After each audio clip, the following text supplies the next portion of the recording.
Hare Krishna, buenas tardes. Mis reverencias a todos los devotos y a todas las devotas. Todas las glorias a Srila Prabhupada. Espero que se encuentren bien. Les quiero agradecer por estar nuevamente con nosotros leyendo la Bhagavad Gita. Hoy vamos a leer el capítulo 6, ¿sí?, que se titula Dhyana Yoga. Y vamos a leer del texto 2 al 4. ¿Sí? Así que vamos a hacer las reverencias. Gracias a la Yastra. Om Namo Bhagavate Vasudevaya. Om Namo Bhagavate Vasudevaya. Om Namo Bhagavate Vasudevaya. Om Ayanatimirandasya Yanandjana Shalakaya. Chakshurun Militanjena Tasmai Shri Gurave Namaha. Okay, ahora voy a compartir pantalla, si todos podemos ver. Aquí está. Bueno, ¿alguien se anima a leer? El sánscrito lo podemos obviar, obviamente, si no se animan. Pero si quieren leer la traducción. No. Dale, Nitya Rupini. Bien, lo que se denomina renunciación debes saber que es lo mismo que el yoga, o el vincularse con el Supremo. Oh, hijo de Pandu, porque jamás puede alguien convertirse en yogi a menos que renuncie al deseo de complacer los sentidos. Significado por Srila Prabhupada. Ya, Srila Prabhupada. Verdadero sannyas yoga o bhakti significa que uno debe conocer su posición constitucional como entidad viviente y actuar de conformidad con ella. La entidad viviente no tiene una identidad separada e independiente. Ella es la energía marginal del Supremo. Cuando está atrapada por la energía material, está condicionada, y cuando está consciente de Krishna o consciente de la energía espiritual, se encuentra entonces en su estado de vida verdadero y natural. Por lo tanto, cuando uno tiene pleno conocimiento, le pone fin a toda complacencia material de los sentidos o renuncia a todas las clases de actividades para complacer los sentidos. Esto es lo que practican los yogis, los cuales les impiden a los sentidos el apego material. Pero una persona en estado de conciencia de Krishna no tiene ninguna oportunidad de ocupar los sentidos en nada que no sea para Krishna. De modo que una persona consciente de Krishna es simultáneamente un sannyasi y un yogi. El propósito del conocimiento y de la restricción de los sentidos, tal como se prescribe en los procesos de dhyana y de yoga, se cumple automáticamente en el proceso de conciencia de Krishna. Si uno es incapaz de abandonar las actividades propias de su naturaleza egoísta, de nada valen entonces el dhyana y el yoga. El verdadero objetivo a alcanzar es que la entidad viviente abandone toda la satisfacción egoísta y esté dispuesta a satisfacer al Supremo. Una persona consciente de Krishna no desea ninguna clase de disfrute personal. Ella siempre está ocupada en aras del disfrute del Supremo. Aquel que no tiene información acerca del Supremo tiene que dedicarse entonces a su satisfacción personal, porque nadie puede mantenerse en el plano de la inactividad. Todos los propósitos se cumplen perfectamente con la práctica del proceso de conciencia de Krishna. Y ahí se me vino, una frase de Prabhupada que dice: siempre estamos en Maya y pocas veces estamos conscientes de Krishna. Se me vino esa frasecita a la cabeza. Gracias. Gracias, Nitya Rupini. Vamos a leer de a uno y vamos a charlar un poco, porque hay mucha información. Claramente, como Prabhupada nos indica acá, nuestra condición como almas espirituales es marginal en un sentido, ¿sí? Es importante tener en cuenta que en realidad la naturaleza del alma espiritual es justamente espiritual, ¿sí? Es una porción plenaria de Krishna, Mama y Vamsa Jiva lo que, dice Krishna. Mama y Vamsa significa mis partes, ¿sí? Las almas espirituales son partes fragmentarias de Krishna, y como Krishna es completamente espiritual, sus partes también son completamente espirituales. Pero, ¿por qué se dice que la entidad viviente o el alma espiritual es parte de Tatashta Shakti o una energía marginal? Este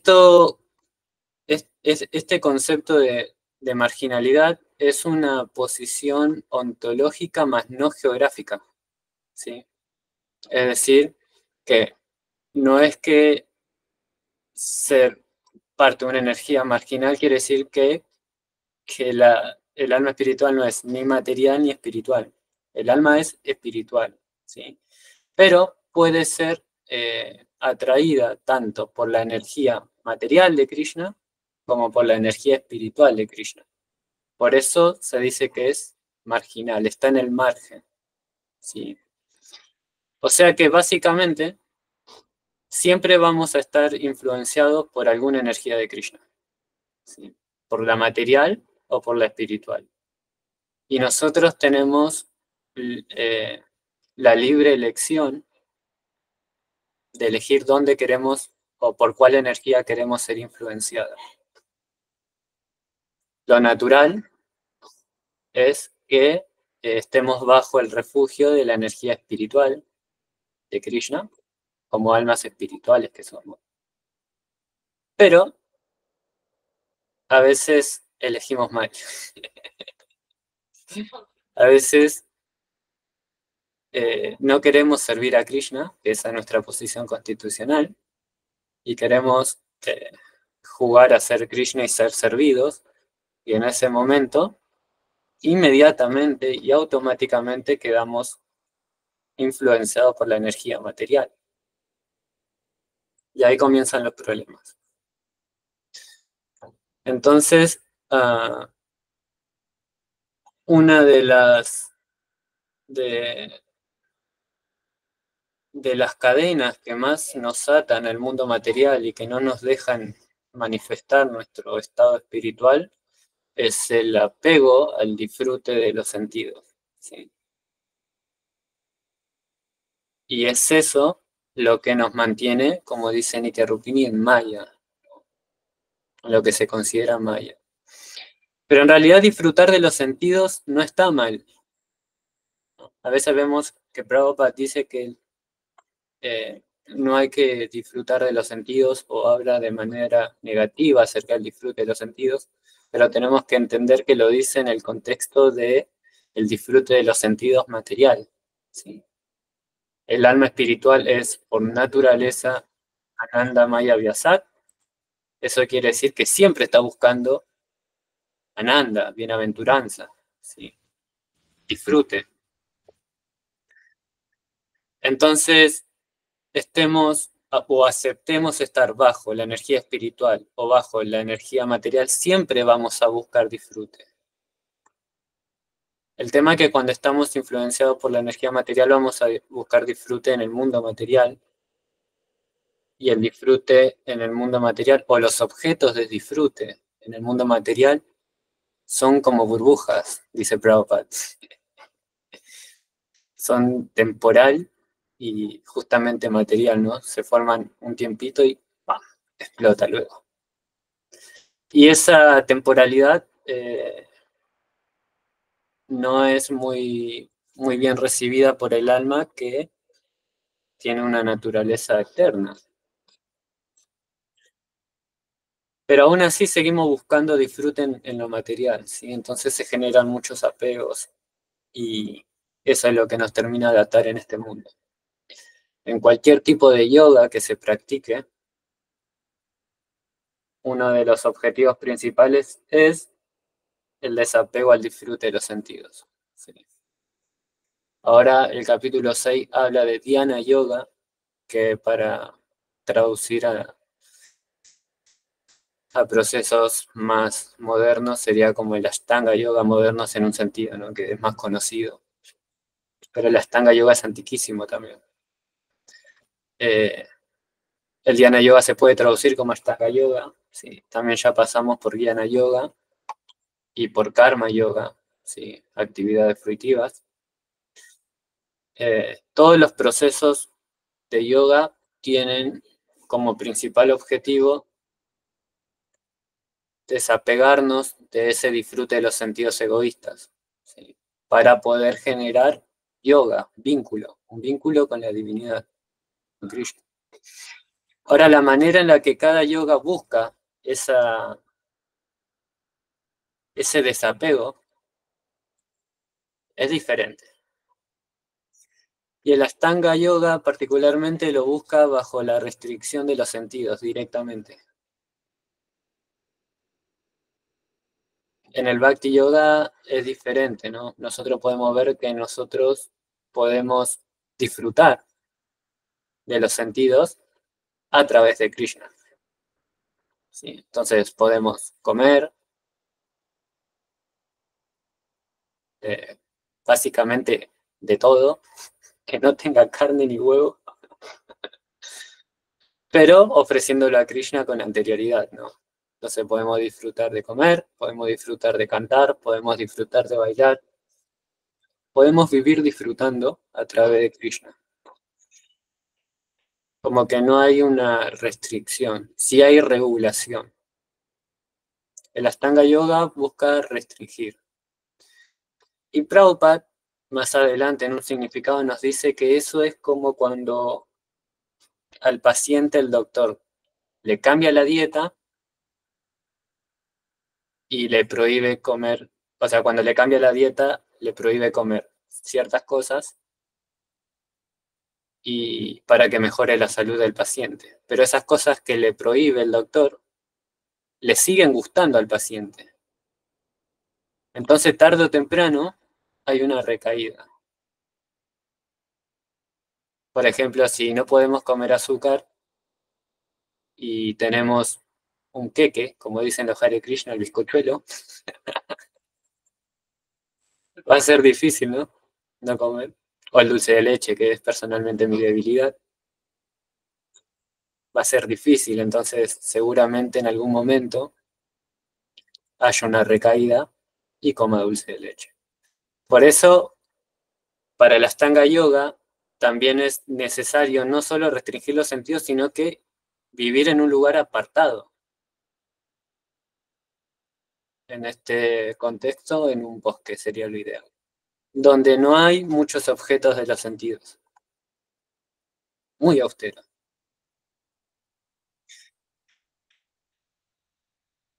Nosotros, o lo que nos enseñaron nuestros acharyas, el proceso del servicio devocional es diferente. No hay necesidad de restringir los sentidos. Se purifican a través del mismo proceso, ¿no? Uno ofrece los objetos de los sentidos y no solo podemos complacer el disfrute que buscamos, sino que encima nos purifica.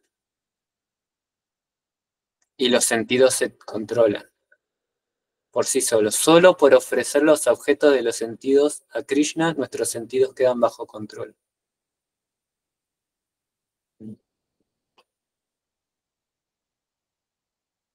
¿Vamos bien hasta acá? ¿Hay algo que quieran comentar, aclarar, antes de pasar al otro verso?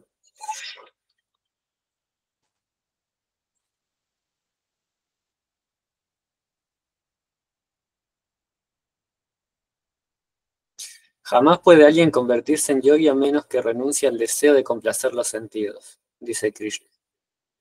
Es muy necesario en cualquier tipo de yoga renunciar al deseo de complacer los sentidos. ¿Sí? De hecho, Krishna dice que es un obstáculo para la práctica en el capítulo 2, texto 44. ¿Sí? Si se acuerdan, usa un término muy bonito que es Bhogaishvarya. Boga es el famoso boga nosotros lo usamos en lo que no está ofrecido a Krishna.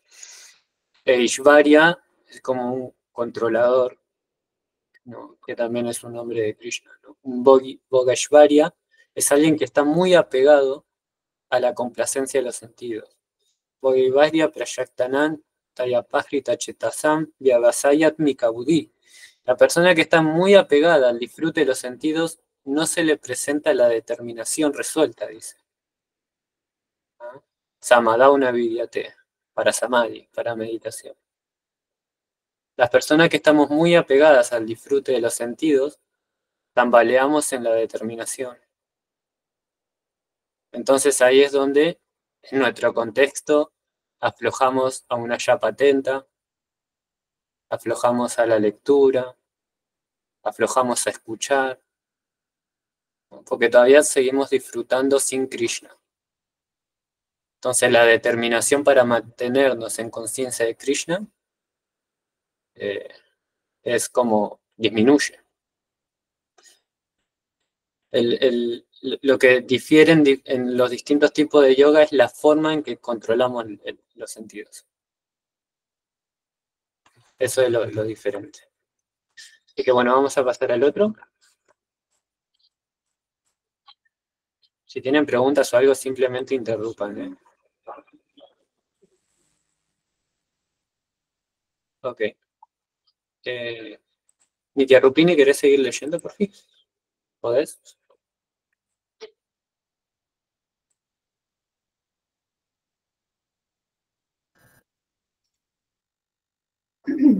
Sí, pero ¿se escucha? Sí. Buenísimo.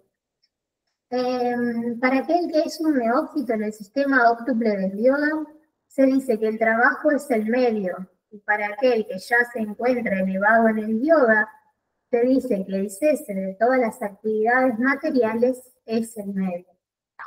Significado. El proceso mediante el cual uno se vincula con el Supremo se denomina yoga. Dicho proceso se puede decir que es como una escalera para alcanzar la máxima comprensión espiritual. Esa escalera comienza desde la condición material más baja de la entidad viviente y se eleva hasta la perfecta comprensión del ser en la vida espiritual pura. Según las diferentes elevaciones, las distintas partes de la escalera se conocen por diferentes nombres, pero en términos generales, la escalera en sí se denomina yoga y se la puede dividir en tres partes, es decir, Dhyana Yoga y Bhakti Yoga. El comienzo de la escalera se denomina la etapa Yoga Rurukshu y el peldaño más alto se denomina Yoga Ruda. En lo que respecta al sistema óptuple del yoga, se considera que los intentos que se hacen al principio para lograr la meditación a través de principios reguladores de la vida y a través de la práctica de diferentes maneras de sentarse, que son más o menos ejercicios físicos, son actividades materiales fruitivas. Todas esas actividades llevan a lograr un equilibrio mental perfecto para controlar los sentidos. Cuando uno se vuelve experto en la práctica de la meditación, suspende todas las actividades mentales perturbadoras. Sin embargo, una persona consciente de Krishna está situada desde el principio en el plano de la meditación porque siempre piensa en Krishna, y como ella está dedicada constantemente al servicio de Krishna, se considera que ha suspendido todas las actividades materiales. Ok, esto es fundamental, ¿sí? Es bellísimo lo que Prabhupada está explicando. Lo vuelve bello el hecho de que lo podamos entender tan fácil, nos ayuda a entender algo tan complejo, ¿no? Entonces, no se olviden que estamos en el capítulo 6 y Krishna cuando habla de yoga, generalmente habla específicamente de Ashtanga Yoga, ¿sí? Luego, a partir del capítulo 7 en adelante, hasta el 12, va a hablar específicamente de Bhakti Yoga. Esto es importante porque el verso dice, para aquel que ya se encuentra elevado en el yoga, se está refiriendo al que se encuentra elevado en el Ashtanga Yoga, ¿sí? Prabhupada tiene la habilidad de siempre mantenernos dentro del contexto del Bhakti, pero también analiza el Ashtanga. Entonces, el Ashtanga Yoga se divide en 2 etapas, nos explica Prabhupada. ¿Sí? Yoga Rurukshu y Yoga Ruda. Yoga Rurukshu es una etapa inicial donde el Ashtanga Yogi todavía no logró lo necesario para absorberse en meditación. ¿Sí? Entonces tiene que trabajar y practicar en simultáneo. Y luego desarrolla lo necesario para Yoga Ruda, para absorberse en meditación. ¿Sí? Entonces es un camino muy largo de la Ashtanga Yoga. No sé si se acuerdan, yo no me acuerdo mucho cuáles son los 8 escalones, pero comienza con Yama, Niyama, Asana, Pranayama, luego hay desapego, y bueno, me faltan algunos más, no estoy muy seguro, pero son, bueno, justamente 8 escalones para llegar a meditar, ¿sí? Que es Samadhi. A diferencia del Bhakti, que en Bhakti también tenemos 2 etapas diferentes, ¿sí? Tenemos Vaidhi Bhakti y Raga Bhakti. ¿Sí? Vaidhi Bhakti es el servicio devocional con regulaciones, ¿sí? Que es el que Prabhupada nos presentó. Tenemos tantos apegos materiales, ¿sí? Que necesitamos regular muchos aspectos de nuestra vida y mientras tanto practicar para que en un determinado momento se desarrolle en nuestra conciencia el estado de raga, bhakti, que es el servicio espontáneo a Krishna, ¿sí? Donde ya no hay regulaciones porque el deseo de servir a Krishna es espontáneo. Uno no tiene que acordarse de ofrecer la comida, uno simplemente la ofrece porque ya no hay otra forma de vivir, ¿no? Por ejemplo, la yapa a nosotros, o por lo menos a mí, es un peso a veces, ¿no? Es como, me olvidé de cantar mis rondas, o, tengo que cantar mis rondas.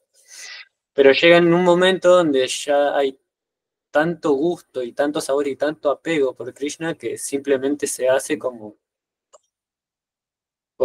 algo natural del día a día. Sin embargo, incluso en Vaidhi Bhakti, que es un estado de regulación, el Bhakti Yogi ya está en Samadhi, ya está en meditación. El Ashtanga Yoga tiene que pasar por 7 escalones para llegar a Samadhi. Sin embargo, el Bhakti Yogi, desde el mismo momento que comienza su proceso, ya está en meditación. Eso es un argumento para cuando decimos de por qué Bhakti es entre todos los yogas más elevado. ¿Sí? Dentro del Bhakti Yoga hay Karma Yoga, hay Jnana Yoga y hay Ashtanga Yoga. Incluso desde momentos muy amateurs, el practicante del Bhakti Yoga ya está situado en plataformas muy elevadas que son para otros yogas. Esto no quiere decir que hablemos de manera despectiva de otros tipos de yoga, obviamente, pero es bueno saber que todas estas concesiones de los demás yogas las tenemos incorporadas en Bhakti. ¿Sí? Y acá Prabhupada muy categóricamente dice que una persona consciente de Krishna está situada desde el principio en el plano de la meditación. Shravanam Kirtan Vishnu Smaranam. Smaranam, que sería nuestro tercer escalón si se quiere, escuchar cantar nos lleva a recordar. ¿Sí? Lo que para el Ashtanga Yoga es el 8º escalón, nosotros lo tenemos en el 3º. Claro que la meditación de los que recién comenzamos el proceso no es la misma que de aquella persona que practica hace mucho tiempo y ya está mucho más purificada, pero cuando vamos a comprar verduras y pensamos en esto se lo voy a ofrecer a Krishna, eso es meditación trascendental. Mientras cocinamos y pensamos en Krishna, eso es meditación trascendental. Leer la Bhagavad Gita ahora es meditación trascendental. Sí. Todas nuestras actividades dentro del Bhakti Yoga nos llevan a meditar en Krishna. ¿Estamos bien con esto?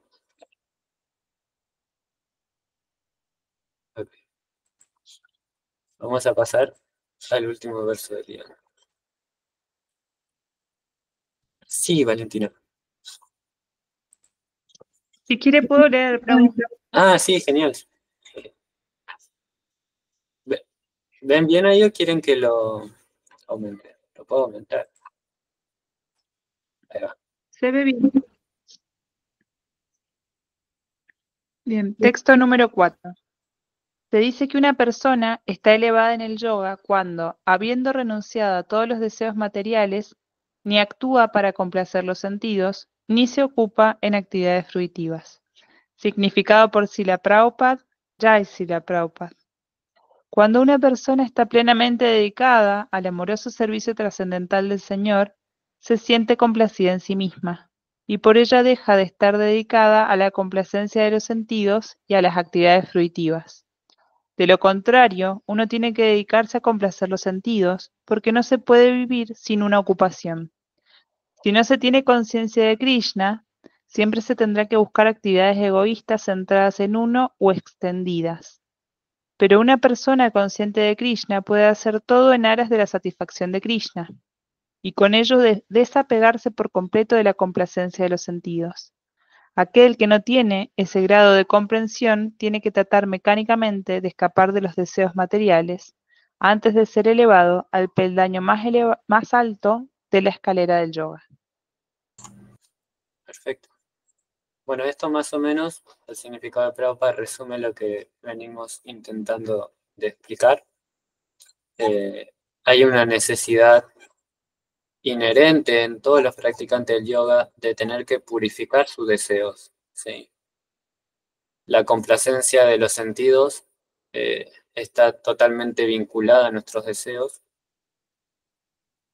y purificar nuestros deseos quiere decir también purificar nuestras actividades, que son las que nos llevan a, o que son la manera que tenemos de satisfacer nuestros sentidos. ¿Sí? Siempre vamos a buscar satisfacer nuestros sentidos, porque en el mundo espiritual también satisfacemos nuestros sentidos. El problema es cómo, o el problema no es, la clave es cómo satisfacemos nuestros sentidos. ¿Sí? Hay una manera que nos ata, que nos condiciona, y hay una manera que nos libera, de alguna manera, de las ataduras del mundo material. Lo bueno que tiene el Bhakti Yoga, entre muchas otras cosas, es que la manera que tiene de controlar nuestros sentidos también nos acerca al mismo tiempo a Krishna. Por eso se dice que el proceso de conciencia de Krishna es la meta. Sí, el proceso en sí también es la meta. O sea, cuando seguimos los 4 principios regulativos, por ejemplo, y aplicamos la demás parte de la práctica, como ofrecer los alimentos, estudiar acerca de Krishna, etcétera, etcétera, no solo controlamos los sentidos, sino que nos acercamos simultáneamente cada vez más a Krishna. Hay una analogía que da Prabhupada, que es como cuando uno se alimenta, ¿sí? Cuando ingerimos comida, ocurren 3 cosas en simultáneo.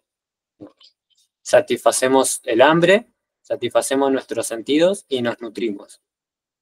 Esas 3 cosas ocurren en simultáneo cuando comemos. Cuando practicamos conciencia de Krishna, también, ¿no? Ocurren varias cosas en simultáneo. No solo logramos controlar nuestros sentidos, también nos purificamos y al mismo tiempo también nos vamos acercando cada vez más a Krishna. No es que tenemos que dedicar una vida al control de los sentidos y otra vida a la meditación y otra... No, todo es en el mismo paquete, ofertón.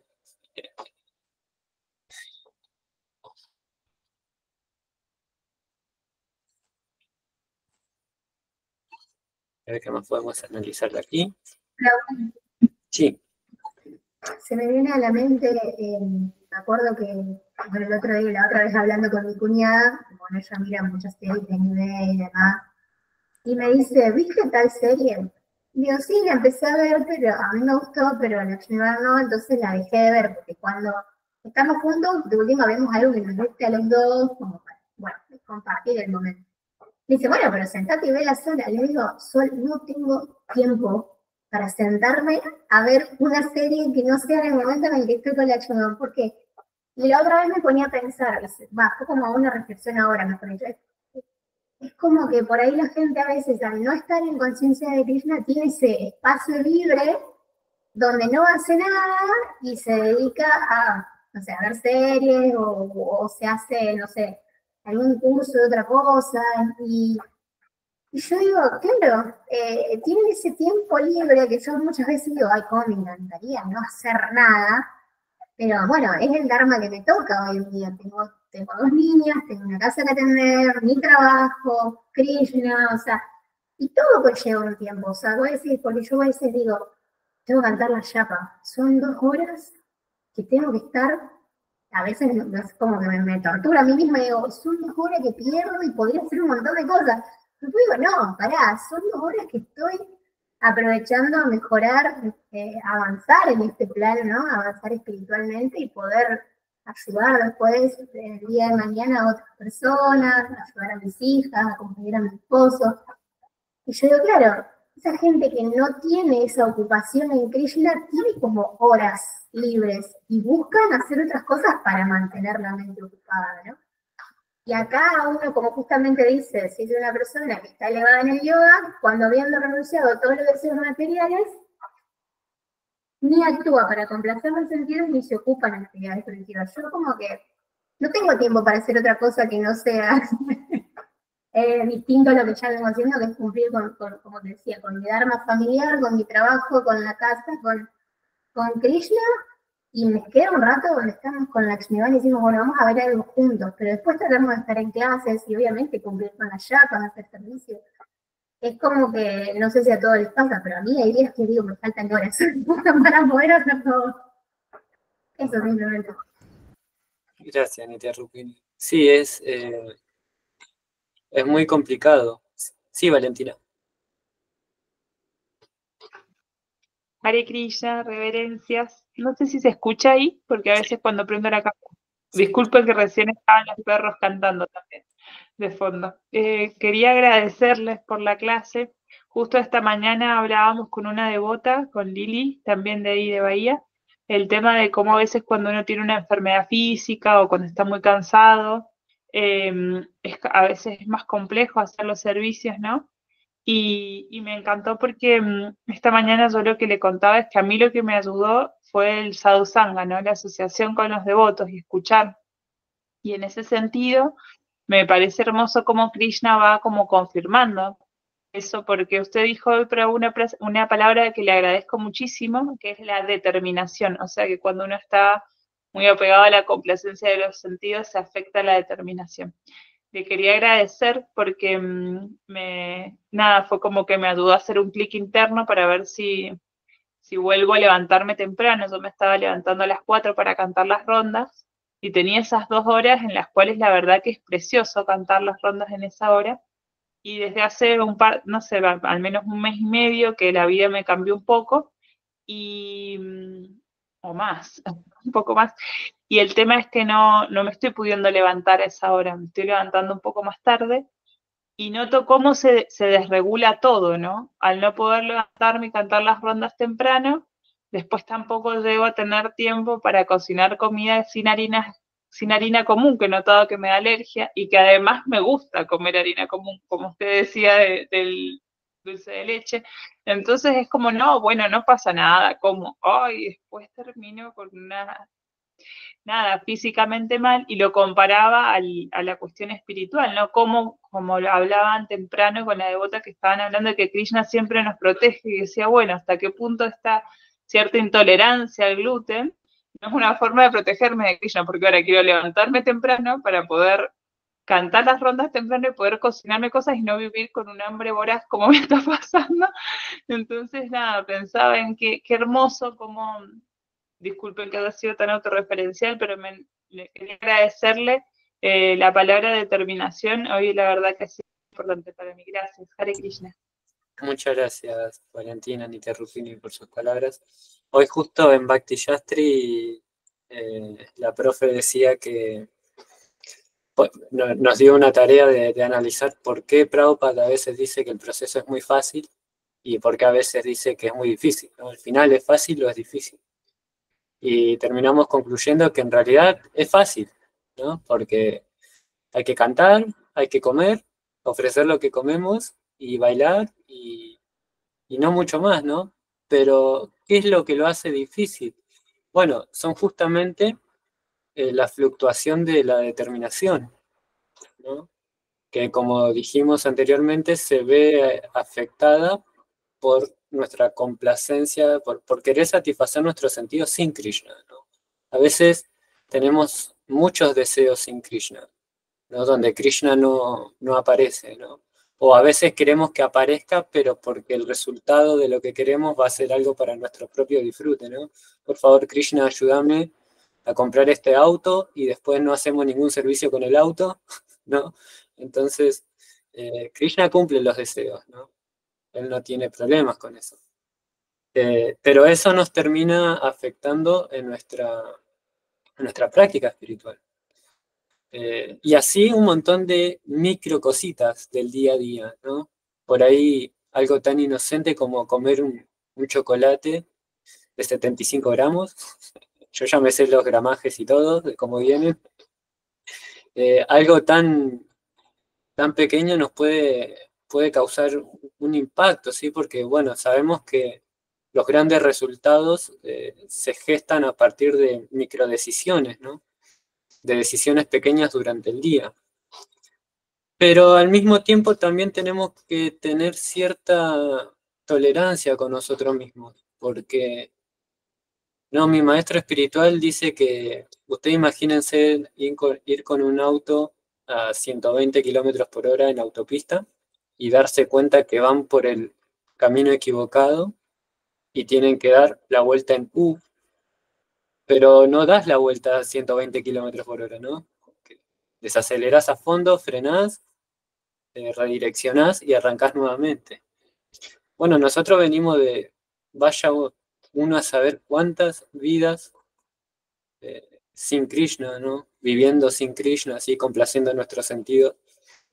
Y de repente el Guru y Krishna nos dan esta oportunidad de poder volver a nuestra posición constitucional, de poder volver a servir a Krishna. Y es natural que salten o que se empiecen a mostrar esas anartas que arrastramos por vidas, ¿no? Entonces, es normal que a veces no querramos cantar las rondas, normal en un sentido, normal no natural, ¿no? Pero es normal que a veces no querramos cantar las rondas y querramos usar ese tiempo para otra cosa. De hecho, gran parte de la práctica de conciencia de Krishna en nuestros primeros pasos la hacemos con las perspectivas de en mi tiempo libre practico, en mi tiempo de ocio practico.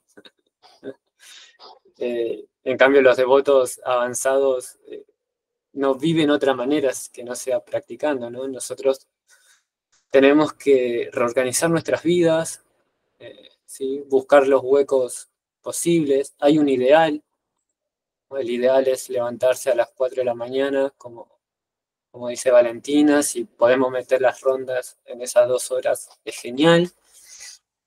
Pero a veces ese ideal queda muy lejos, porque el mundo material es tan cambiante, todo el tiempo cambia, ¿no? Cambian nuestras vidas, las vidas de nuestros seres queridos, y todo lo que quizás planeamos se ve afectado por todo eso.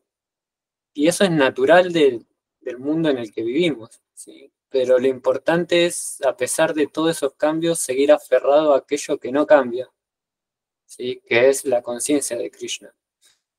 Y eso es muy interesante porque en una primera instancia el servicio devocional es algo más actitudinal que aptitudinal, ¿sí? Es más una actitud que una aptitud, ¿sí? Porque a lo primero, o sea, siempre se valora la intención. Krishna valora la intención, ¿sí? Sabiendo que no vamos a ejecutar las cosas perfectamente. No somos aptos. No somos aptos para cantar 16 buenas rondas, aún, ¿no? Por lo menos hablo por mí. que no somos aptos para ofrecer la comida sin ningún interés personal, ¿no? No somos aptos para muchas cosas de lo que es la práctica diaria de la conciencia de Krishna, pero tenemos una actitud sincera, una intención sincera, y esa actitud nos va a llevar más adelante a volvernos aptos. La actitud de ofrecer la comida, aunque quizás no lo haya cocinado de la mejor manera, la actitud de cantar las rondas a pesar de que no hayan sido las mejores, la actitud de usar lo poco o mucho de mi tiempo para estar en una esfera consciente de Krishna, y Krishna premia eso, lo termina premiando. A Krishna no le interesa si cantamos cuantos mantras haya para ofrecerle la comida y si la comida está toda cocinada perfecto. No, a veces nos enredamos mucho en esas cosas, ¿no? Y la actitud, Krishna premia esa actitud. Entonces, si nosotros mantenemos esa actitud a pesar de los distintos cambios del mundo material, ¿sí?, que a veces nos van a alejar de lo ideal de nuestra práctica, Krishna tarde o temprano premia eso. En realidad lo premia, sí, o sea, automáticamente.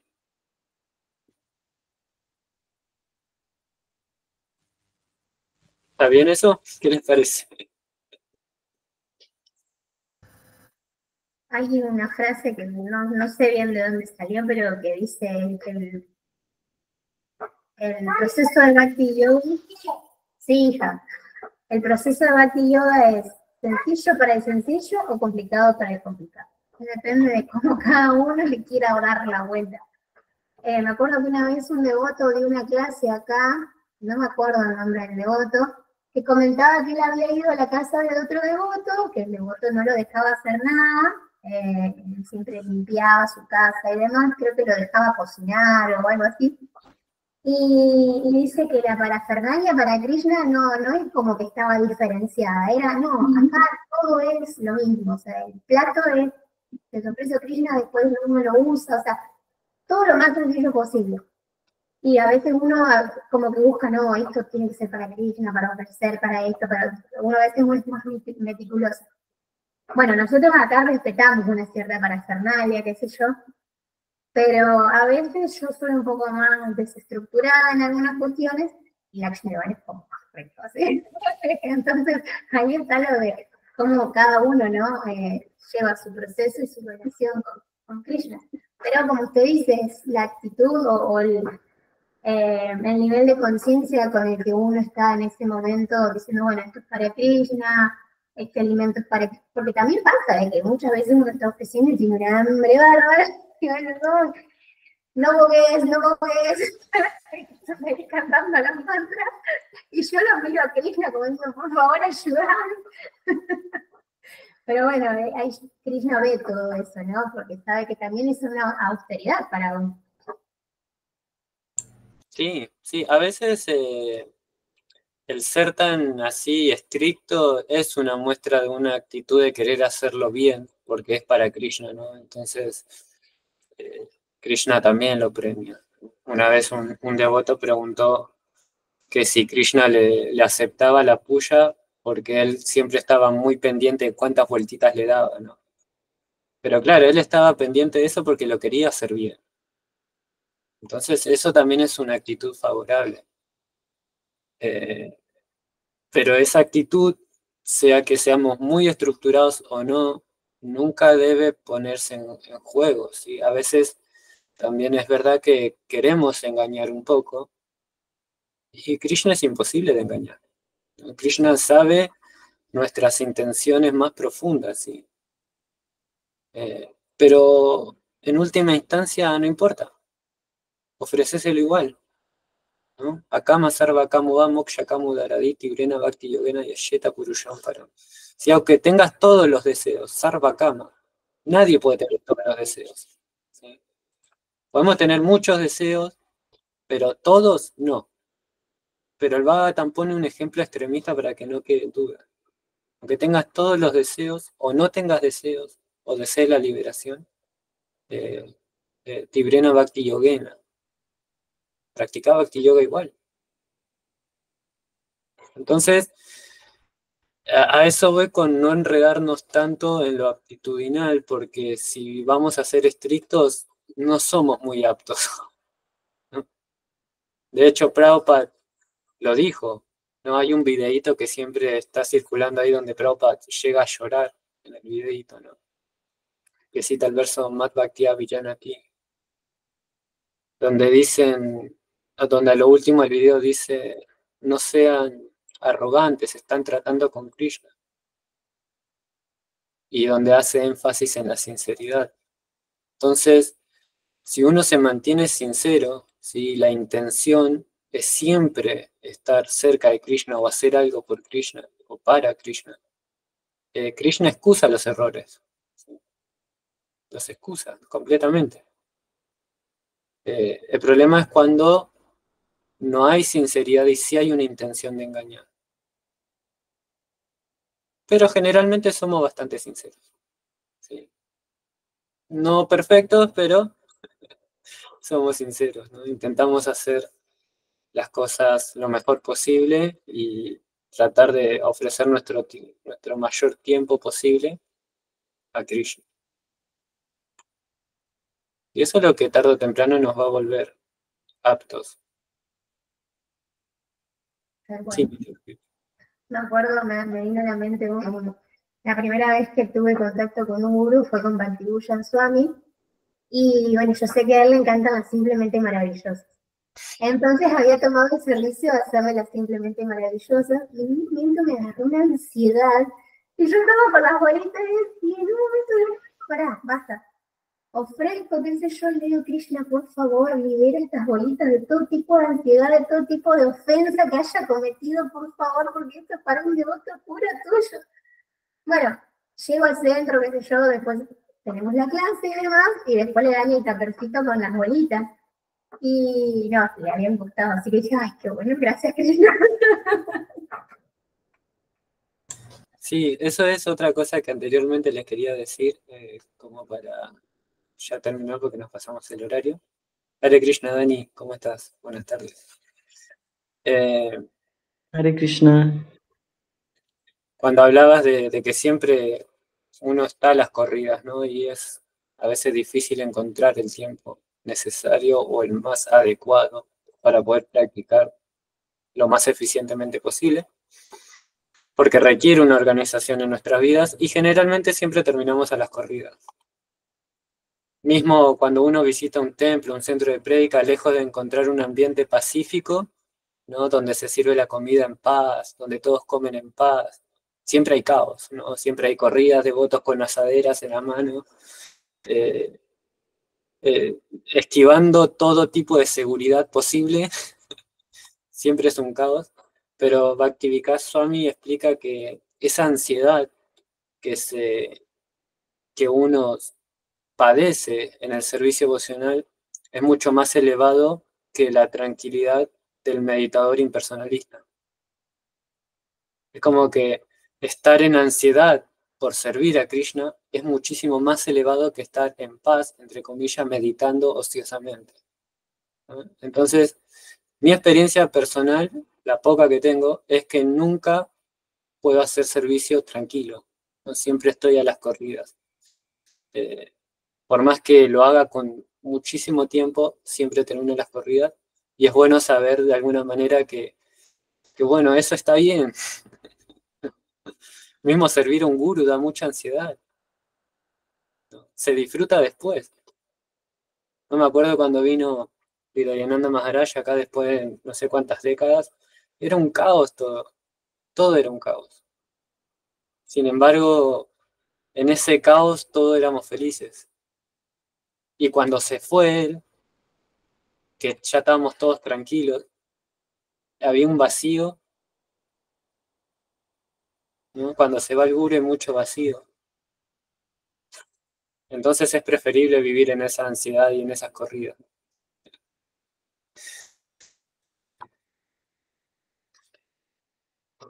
Pero bueno, nada, llevémonos que lo actitudinal está por encima incluso de lo aptitudinal, ¿sí? Siempre teniendo buenas intenciones, una actitud favorable, nos va a llevar automáticamente a que nos volvamos aptos para practicar, ¿sí? Y no enredarnos tanto con esto, con aquello.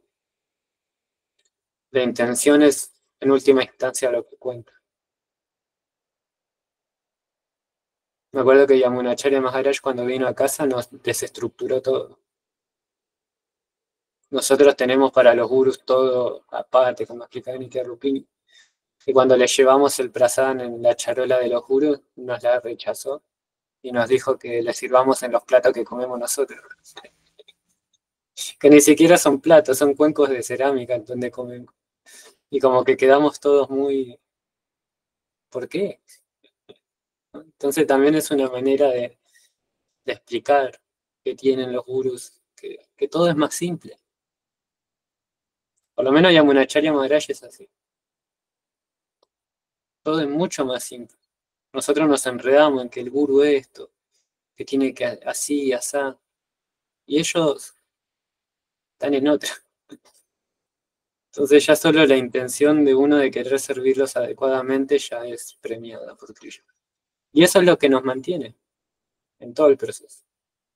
Ya cuando queremos engañar, ya ahí nos vemos afectados por Maya, y mientras más afectados por Maya, más decaemos.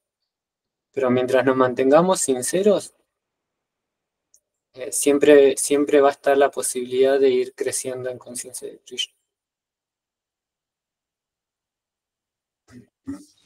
Así que bueno, devotas y devotos, vamos a dejar por aquí. Voy a parar de grabar. Muchísimas gracias por conectarse.